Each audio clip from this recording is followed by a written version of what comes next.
WA6RNG, this K6DUE. Byron, you still on frequency? K6DUE, this WA6RNG walking mobile.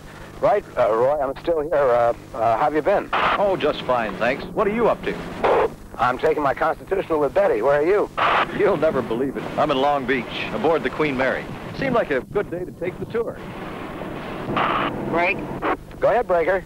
WA6RNG. This is WA6DAW Mobile 6. Byron, are you the guy who recorded those radio announcements? The ones describing ham radio. I'm the guy. Well, I heard 2 of them last week. They're terrific. Well, thanks very much. They've been getting quite a bit of play around the country. WA6RNG, W6PJX. Boyne, how are you? Fine, Byron. Hi, Renee. Hi, Roy. Break, please. That's my better half, guys. What you have here is a typical example of a bunch of friends and acquaintances hamming it up. Bernie, is there anything you'd like me to stop for on the way home? These are hams, amateur radio operators. Bernie Abramson is a director of cinematography. His wife, Patty, works for an airline. Renee Tidwell is an engineer. Roy Neal is, of course, NBC's science editor. And Byron Paul is Dick Van Dyke's partner. Which explains how I got involved in a show about ham radio. I've been over at Byron's a lot, and he's usually here in the shack, as he calls it, fooling around with his rig, talking to one of his friends. He's got them all over the world. He's really into this hobby. That looks like fun to me, too. You never know who you're going to hear on this thing. Okay, John, thank you very much for a nice QSO. See you later. That's your voice. W6RTN, this is W6. 6RO, K6DUE operating, 73. W6 Romeo J, good enough. You know, amateur radio is the world's most fascinating hobby. To me, as a science reporter, I try to keep up with the developments in modern technology. But nothing gives me more of a thrill than the achievements of amateur radio. There are ham stations almost everywhere. For example, this one, aboard the Queen Mary, manned daily by members of the Long Beach Amateur Radio Club for the benefit of tourists and visiting hams, like me. They even have a museum right next door, filled with radio memorabilia from the ship and from the early days of ham radio. It's hard to believe, but radio's less than 100 years old. It was 1896 when Marconi sent his first messages by wireless. Soon after, imaginative pioneers had built one-tube receivers that could hear signals in those supposedly worthless frequencies that are now all of the broadcast and shortwave bands. And when they listened carefully, this is what they heard. This early spark gap transmitter sent out a radio wave that a good receiver could hear as far as 200 miles away. It was with amateur equipment like this that our sophisticated communications industry got its start. And under the guidance of Hiram Percy Maxim, ham radio got itself organized in 1914 with the founding of the American Radio Relay League here in this house in Hartford, Connecticut. Today, with modern buildings and facilities in Newington, Connecticut, the ARRL is still the focal point of organized amateur activities in the United States. Other countries have their own organizations. The Radio Society of Great Britain serves England's 20,000 plus amateurs from its headquarters in London, where the entire operation is fully computerized. In Tokyo, the Japan Amateur Radio League performs similar functions for the fast-growing ham population in Japan. But no matter where you go, the goal of amateur radio is always the same: communication. This amateur station near Phoenix belongs to a ham named Barry, United States Senator Barry Goldwater. Hello, Mrs. Martineau. This is an amateur radio station in Arizona, and we have your husband, the captain, on the other end of this hookup. And I'd like to ask you, have you ever talked before by amateur radio? I sure have. Oh, you have? Well, that's wonderful. We're always glad to hear that. And you know the magic word over. Right. Don't forget it. And the next voice that you hear will be that of Captain Martineau. Okay. AI-8 Alpha Hotel. This is AFA-7 UGA, ready to go. Roger, Robert, Piper. And this here is the captain's voice. How are you over there? And this is Pete, and It's Thursday morning over here on the 27th, and who am I talking to, over? You're talking to me, honey, and it sounds wonderful to hear your voice. We're just sitting here finishing dinner, and It gives me a great deal of satisfaction every time I can make a phone patch like this. There's the technical achievement of being able to talk to the other side of the world, but more than that, It's using this ability to help someone stay in touch with family and friends. I love you so much, and we're so lonesome. Over. I love you too, darling. Have you got your little friends there, and how are they? Over. Here's Marcia. Hi, Dad. Over. Hi, Marcia. Some hams specialize in relaying messages from Little America. It's a service well appreciated because amateur radio is the only person-to-person link between the Antarctic crew and their families back home. KC4USX Little America, this is W6NAZ, Sherman Oaks, California. I have Mrs. Lyons on the line, and she's very anxious to hear her son's voice, and she has talked on a phone patch before, so we're ready. Over. W6NAZ, this is KC4USX in Little America. Very, very fine, Lenard. You're coming through great down here today. You're ready to go in just about 5 seconds. Ham radio is a real morale booster, here and in hundreds of places around the globe. Quite an accomplishment for a bunch of volunteers. Sometimes you don't need to hear a familiar voice, but just get a message through. That's when hams rely on Morse code, still the most efficient way to communicate. Some amateurs, like Louise here, handle thousands of messages a year, all for other people. Radio teletype is another way hams communicate. David Evans, in his home just outside London, is talking to a friend in Middlesex using his amateur teletype. A person with a speech or hearing problem has no handicap here because with teletype, you let your fingers do the talking. Not that there's anything wrong with just talking. Lots of hams make lots of friends that way. I'm glad you have everything under control. And it's nice to know there's always someone there if you need help.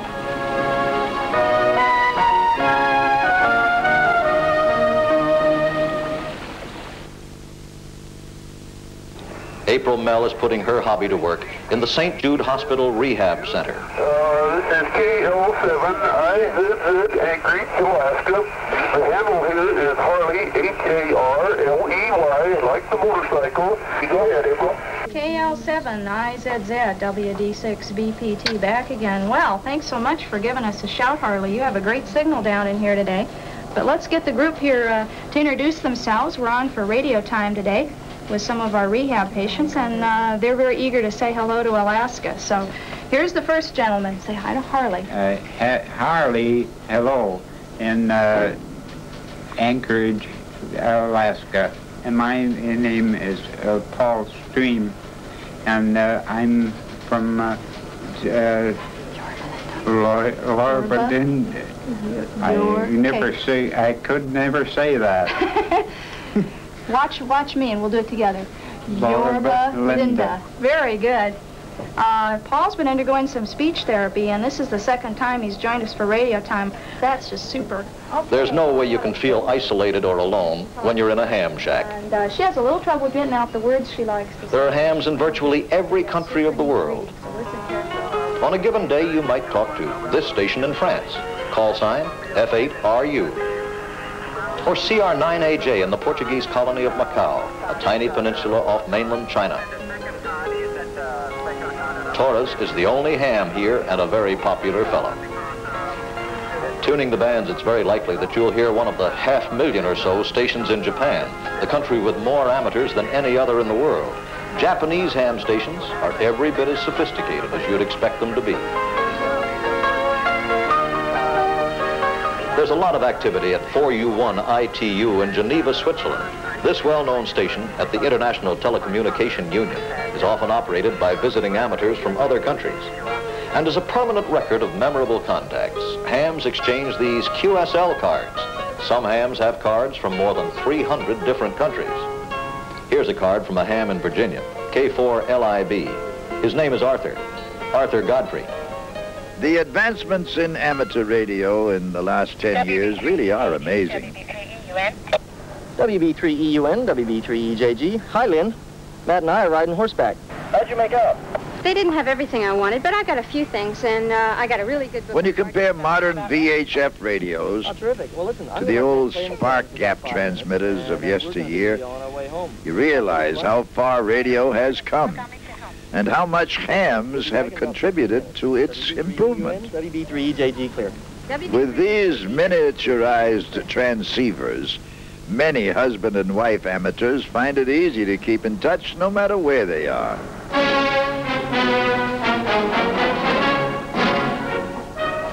you ever wonder how parade coordinators keep their parades coordinated? Well, in parades all across the country, volunteer hams use portable radios to relay information from the parade route back to the officials, so decisions are made faster and the parades run more smoothly. And recently, the Rose Parade got a new service, amateur television. With video cameras and amateur transmitters, the ham operators enable the parade officials to see firsthand the crucial areas of the route. If any float has trouble, like making a turn, for instance, the parade coordinators spot the problem on their monitor and know what kind of help is needed. Tom, your picture's beginning to come in now. Now, of course, hams have been experimenting with television since before television. Snow-free. Great picture. Dale Houck is about to be visited by the Tom O'Hara family 30 miles away via amateur television. Something else I'd like to show you is Kelly's new trophy she got for motorcycle racing. Okay, here's Kelly in the trophy. It's almost as big as she is. She got first place in her class. Well, that's fine, Kelly. Congratulations. That's a beautiful trophy. Hey, Dale, Ricky's at the computer here, and he's getting to be quite a hot shot at this target game where he's shooting down spaceships. Another rich source of experimentation is the personal computer. These gadgets can do millions of things, including send and receive Morse code at any speed you want. And even balance my checkbook once in a while. With these miniaturized transceivers, your range increases as your altitude increases. Even with low power, communications are reliable for over 100 miles when you're well off the ground. Consequently, hams have repeaters, automatic relay stations high atop buildings, mountains, television towers. And these repeaters listen for signals and then retransmit them from their lofty perch. When relayed by a repeater, a small 1-watt radio like this has the same range as much higher-powered units. I haven't talked with you in quite a while. If you want a repeater that really covers some territory, try putting it 500 miles up. This is Oscar 8, an amateur satellite, in its final testing stage.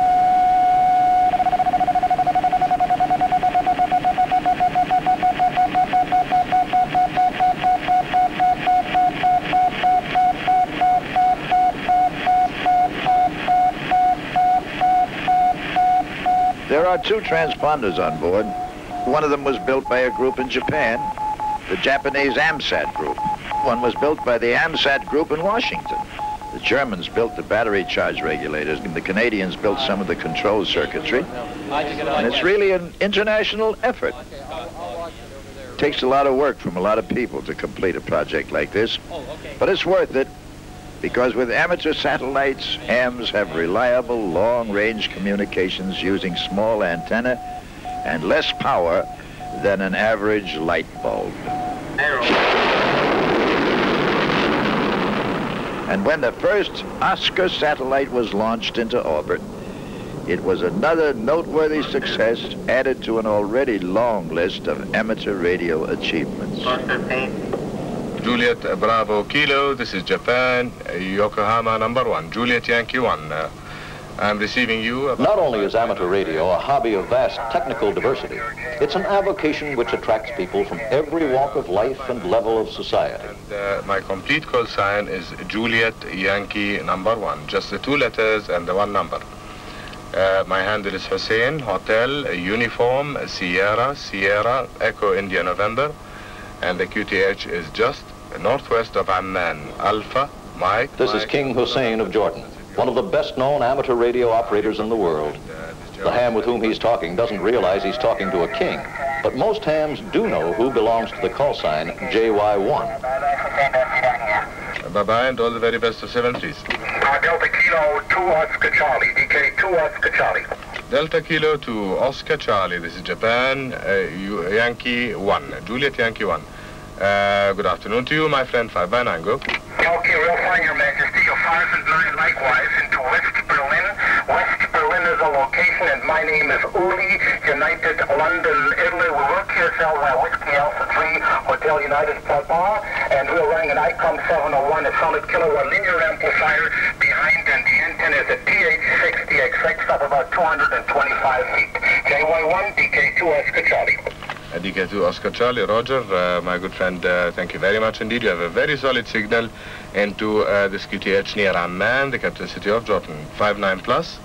And we're operating the Tango Romeo 7 transceiver by Drake and the L4B linear amplifier. And my QSL manager is Whiskey Alpha 3, Honolulu, United Pacific, and this is Hussein, wishing you all the very best of 7-3s. Okay, real fine, beautiful copy, Your Majesty. King Hussein not only enjoys ham radio personally, he has implemented creative uses of ham radio in his country's schools. عملي ونشوف كيف بدنا نتدرب عليه، نقدر نقرب ونتفرج كيف نقدر نشغل الجهاز.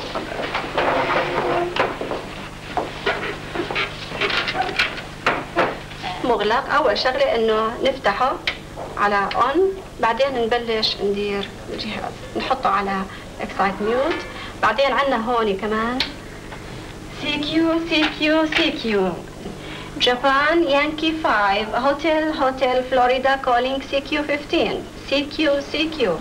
These young ladies comprise this year's amateur radio class at the Al Hussein Secondary School for Girls. In addition to good operating practices, these students are taught Morse code and international regulations. With this modest station, both teachers and students enjoy communicating with other hams all over the world. This international communication not only polishes operating skills, but sharpens understanding of foreign customs and lifestyles. I believe that as far as amateur radio is concerned, it's a way of bringing people together throughout the world. It's an interest that enhances the creativity of young people and their knowledge of electronics. It creates tremendous opportunities in so many fields and in so many areas.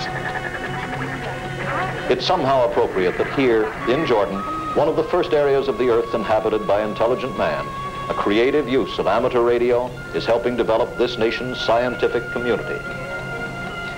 But ham radio is more than a worldwide reservoir of technical talent. It's fun, and often hams get together in person. For example, at a convention in San Diego, sponsored by the American Radio Relay League. It's a chance to see all the latest equipment, hear speakers on a variety of topics, and have eyeball contacts with friends you've made on the air. One of the most enjoyable activities in the ham's year is Field Day. It's a sort of 24-hour operating marathon organized by the American Radio Relay League. The major feature of Field Day is that every ham station participating in the contest is using emergency-type power, batteries, generators, solar cells, you name it. The key to putting out a big signal is a good antenna. This Field Day operation, running less than 10 watts, was the top winner in a recent competition. It's lots of fun to see how many other stations you can contact, but the big benefit is emergency preparedness. With Field Day, every ham in the country can practice his skills under simulated emergency conditions. When the ground gave way at Laguna Beach, California, dozens of homes were damaged or destroyed. With the phone lines down, two-way radio was the only way to get messages into and out of the disaster area. Dozens of amateurs took off work to help their neighbors. They used their repeater's auto patch, an automated telephone patching system, to let victims reassure worried relatives that they were okay. The hams also relayed thousands of messages for the Red Cross and other groups aiding the victims. Sometimes hams become heroes and make headlines. The story of WD6FFV was front page news and the subject of television news reports. This morning, 13-year-old Californian Mike Davis saved the lives of 3 persons aboard a sinking boat in the Caribbean. He did it by relaying the boat's distress signal to the Coast Guard on his amateur radio. The teenager was listening to his radio at 1 o'clock this morning when he heard the signals for help from the boat. For as yet unexplained reasons, the Coast Guard did not pick up the distress call in Miami, but it was heard here by Mike more than 3,000 miles away. So he took control and relayed messages to officials for over an hour. And because communications were established, the Coast Guard in Miami was able to track down the sinking boat and all aboard were rescued. Mike, at any time while you were talking with the sinking boat, were you worried that you weren't doing the right thing? Not really. I didn't have much time to do that. Think about that. Neighbors had recently called Mike's antennas unsightly. After this morning's rescue, Mike's mother says the antennas will stay. Mike Davis, ham radio hero. Hams often supply communications during disasters and are especially effective in rugged territory such as this in a near wilderness area southeast of San Francisco. Firefighters are making slow headway against a devastating forest fire.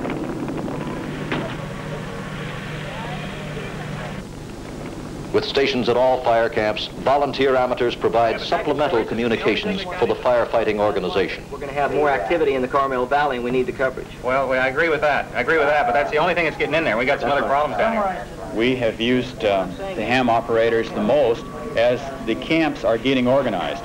And until the ground lines can be established, we've needed the ham operators to help us get information back and forth. Also, these people have the capabilities of allowing the firefighters to talk home. The Army sergeant with the unit here came in with 10 messages, all of the same text, to 10 different people, of course. Each one will accept a direct collect call. So I suggest that we give you, first of all, the text of the message. Will that be okay? Okay? Yeah, that's Roger. Go ahead. Okay, the text of the message to each of the recipients will be, am alive and well, hope to be released within the next few days. Break for check. You're ready. Stand by. Am alive and well, hope to be released in the next few days. Roger on that. The Marble Cone fire was finally brought under control after 2 weeks of battle, thanks to the 24-hour efforts of hundreds of firefighters and scores of volunteer amateur radio operators. Everybody got minus 50 degrees and nobody believed it, right? Here's a ham doing a different kind of volunteering. You don't even believe those magic little pins you've got there that copy the Morse code better than most of us, right? Stu Gillum, actor, comedian, and today also a ham volunteer instructor at Murphy's radio class. Did everybody get that? All the people nodding their head got that, right? And the people looking mystified didn't. No. I got it. Okay. This is a class of hams that want to get their amateur extra license, the top of the line. But most of them started here.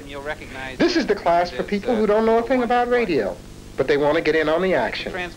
And in just a couple of months, these folks will be able to get their first ham license and get on the air. It's not that hard, especially the novice test. David, what is Ohm's law? What is... Erie. Ohm's law is Erie, which is what? E equals IR? IR. Okay, that's fine. Ham radio is especially beneficial to the handicapped. And there are classes and ham clubs all over the country that offer help in getting started. And a good ham station doesn't have to take up the whole house either. This novice put his gear in his bedroom. It cost him about, $300. Oh, hey, you can spend more than that. But you don't have to mortgage the house or hock your mother-in-law to get started. Oh, one thing you can count on. Once you get started, you'll be hooked. I am, that's for sure. W6AQ, W Delta 6 FBU. WD6FBU, this is W6AQ. Well, there you have it, the world of amateur radio. Most of all, it's people communicating with people. And in our future as hams, we dream of the day when members of our fraternity will be orbiting the Earth in space stations or inhabiting colonies on the Moon or Mars. We see in the near future handheld radios like this, linked to satellites that'll give us worldwide person-to-person capabilities. But most of all, in the here and now, our hobby gives us the world, a world of learning, of helping others, and just plain having fun. Is this frequency clear? This is W6RO.